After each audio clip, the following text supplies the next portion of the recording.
has been the biggest support ever, so thank you so much.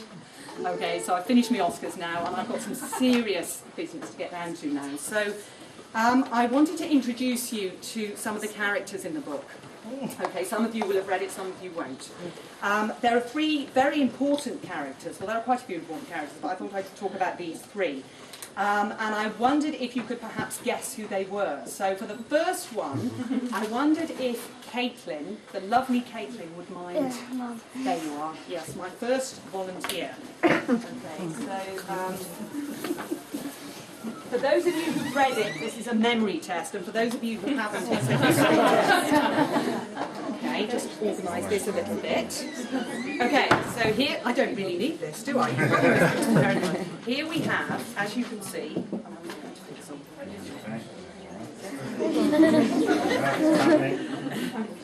I don't think the original person had this problem, but there we go.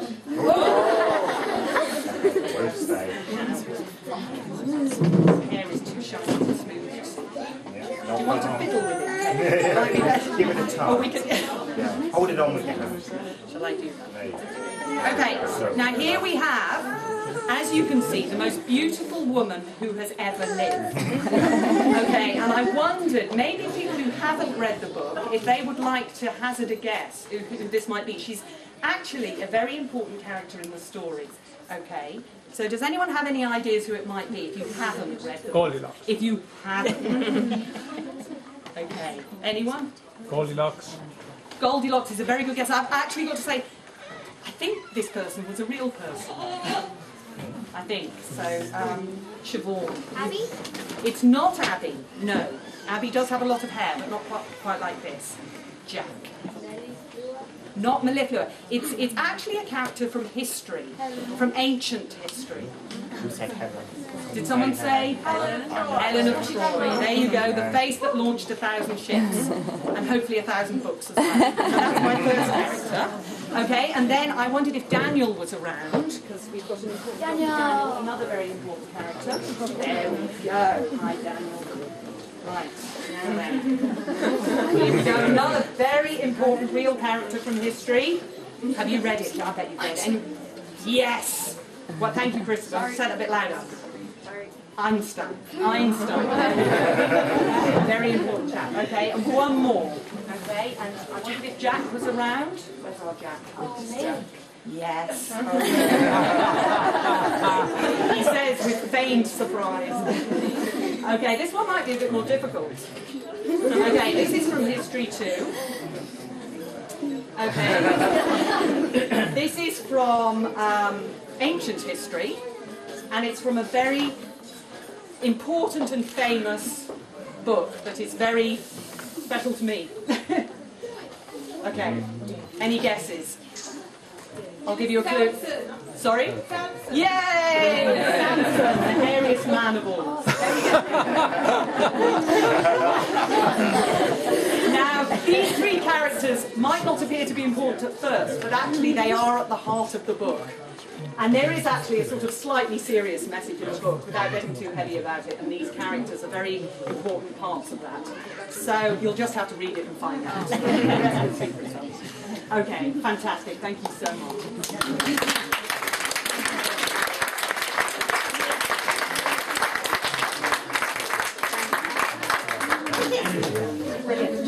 Now I thought I'd just read a little bit from the book, just a short bit, introducing another important character. And then there are some more wigs here, if anyone feels the need to try them on. I see there are a few sort of glossy-haired gentlemen around who might need to go as well. Okay, so I'm just going to read a bit where Abby, who's the heroine, Abby Hartley, is visiting the Museum of Hair, okay? And the museum belongs to her completely bonkers friend called Perdita Platt, who wears 3 plaits.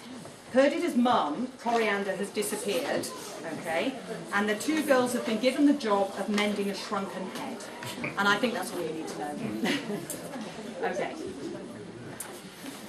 Just move that on. This chapter is called Hairies. Imagine a prune with a face. Imagine wrinkled eyelids sewn shut. Imagine puffy purple lips tied together by dangly bits of string.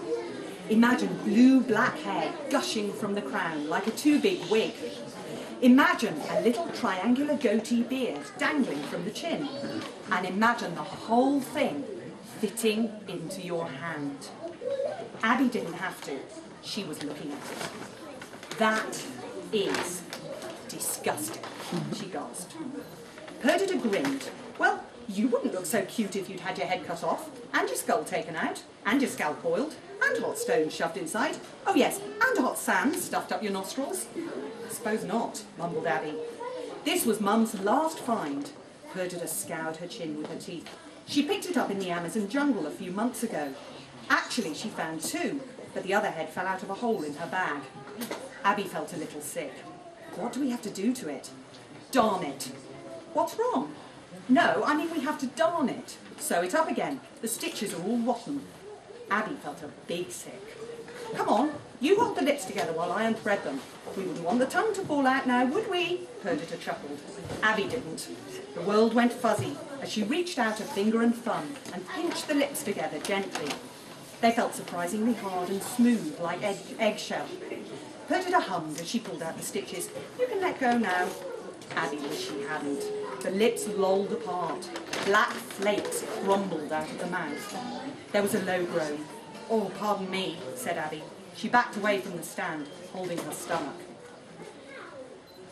The girls unpicked the last stitches from the eyelids. There was another low groan.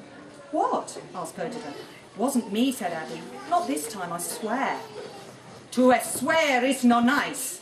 The girls jumped back. The head swiveled on its stand. The eyelids popped up. Black eyes glared at them. Who I swear, said the hoarse voice. It was definitely coming from those lips. Abby, and for once even Perdita, was speechless. "Ke?" said the head. "You lose your tongues? Is no excuse. I lose mine 430 years ago. But now I speak again, and I see again too." Perdita recovered first. "Hello, sir. My name's Perdita, and this is..." The head wobbled irritably. "Your names I know. Okay, I've been blind. Okay, I've been dumb. But my ears, they listen more than 4 centuries. To sigh of sloth in jungle, to poop of piranha in river, to whoop of your mama when she find me, to talk in this room since I arrived." Who were you? Whispered Abby. Before, she didn't like to finish. The head cleared its very short throat. "I am Fernando Feraldo, explorer of Ecuador, conquistador of Quito, raider of rainforest." Then, in a smaller voice, "and trophy of tribesmen." "What happened to you? Why did they, asked Perdita. "The Jivaro tribe of Amazon, they shrink my head, because it's too big, because I think okay to take their land in jungle for Spain, because I think okay to steal their gold and make them slaves." A tear wandered down his lumpy cheek. "I raid their land, and they raid my head. For my greed, you see, I shrink to nobody. For my greed, you see, I have nobody."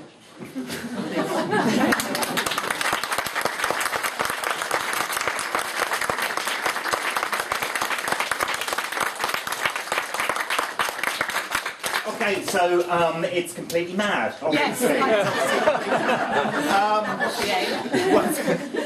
Once again, I want to say a big thank you to Debbie Thomas and to Mercier Press for asking us to hold the launch here this morning. Thank you to all of you for coming along and scaring me this morning. As I say, if you've already got books, please obviously do buy them through the till, and then ask Debbie to sign a copy for you. I think we're going to put Debbie here almost like as a protective barrier, so that you can show you. So we'll put Debbie here, come along and get a book signed. As I say, if you don't get one today, we'll have some more next week, and we'll make sure Debbie can come along and sign them, or have a word with Debbie yourself, and I'm sure she will sort you out. And obviously, some of you can guess, if you get my wig, I'm going to be really upset. Right, thank you all, and have a wonderful day. Thank you.